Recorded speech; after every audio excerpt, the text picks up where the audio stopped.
Daulat Singh was having a practice home there. Baba one day went to give darshan to him and met him. It was a beautiful story. And tell that part, Merwan. When he came to his home and met him, Dalit Singh was so, you know, amazed and happy and radiant that he just burst into tears again, you know, and was hugging Baba.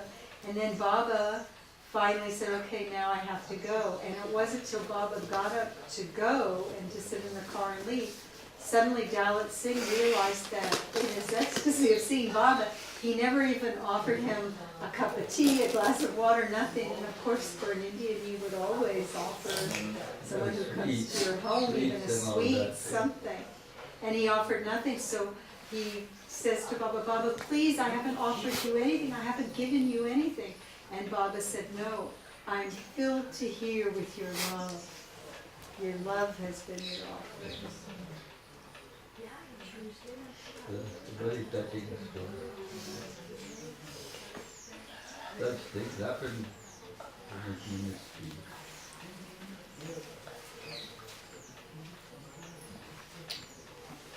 So, any further questions? Not from me. But you got us going on some good ones. How about any jokes you told Baba that you can repeat? Yeah. I know that's hard. This was in 1942. It was the war time, and I was about 10 or 12 years old.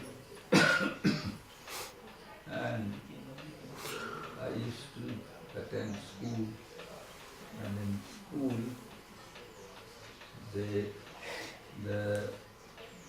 we had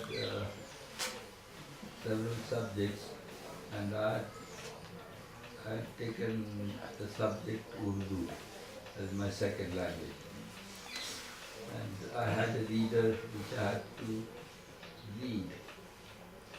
And in that there was some silly little joke. So one day in my vacation, Baba had called us, and we were in Meherazad, Upper Meherazad. I don't know if you've seen the East Room. Just the door. Just the door. You've seen that? It goes down under the water tower by the summer. So Baba was seated on the bed there in that room, Meheraz's bed, and he was seated there, and he was telling people to tell him jokes. And I was sitting on the steps there quietly, hearing everything. And then Baba suddenly tells me, "Come on, you tell me some joke."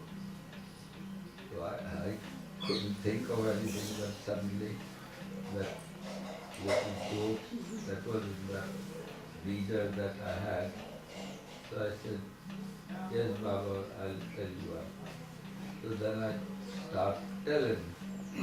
So what's the joke? Let's hear. So there were three fools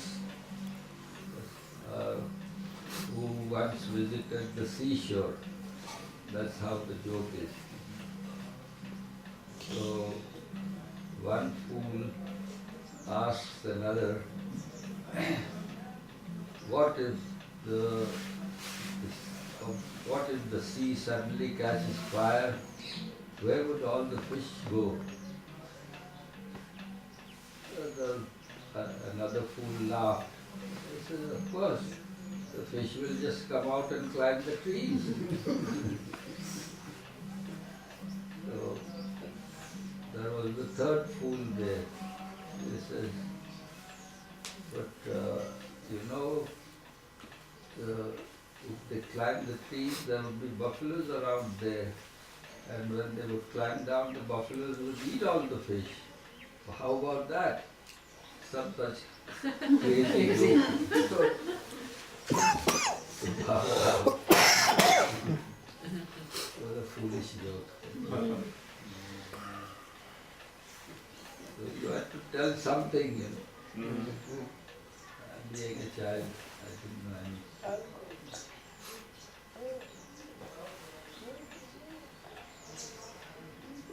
But you were the only boy in the East Room. Yeah. You were. And that was quite a shy little boy. So to tell this joke, I was really, I was sweating all the while.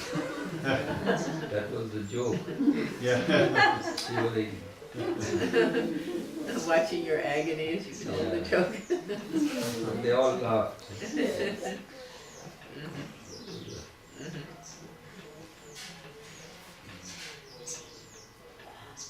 Have you told many stories from those days? Huh? Are you in the mood to tell any stories from? Now somebody else Yeah. should take Yeah. the thing. Sam, say something Ah. about Baba. Sam has jokes.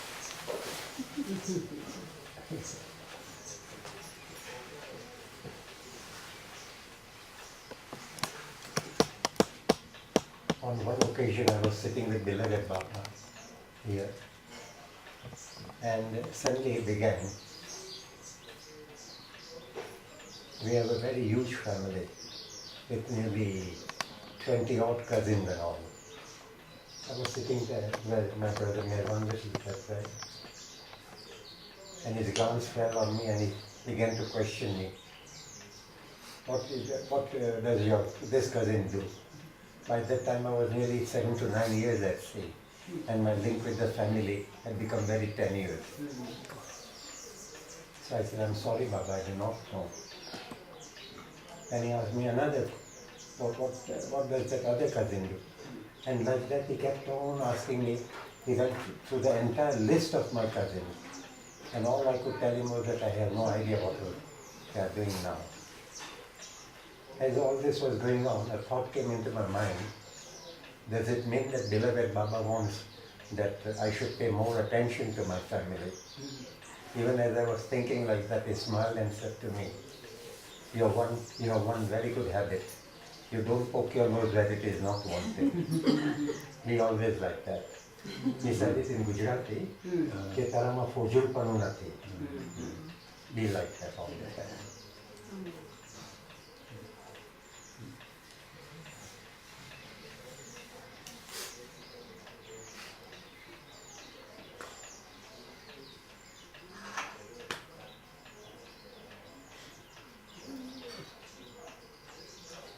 And like my brother said, beloved Baba loved jokes.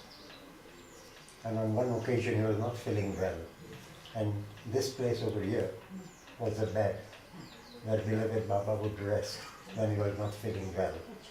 Facing the wall, and A.H. would gently massage his back with a talcum powder. Yardley was one of the favorite products of beloved Baba. And I was sitting there. It so happened that beloved Baba, A.H. and I, we three were there. Of course, A.H. was with beloved Baba on the bed massaging his back. I was sitting here.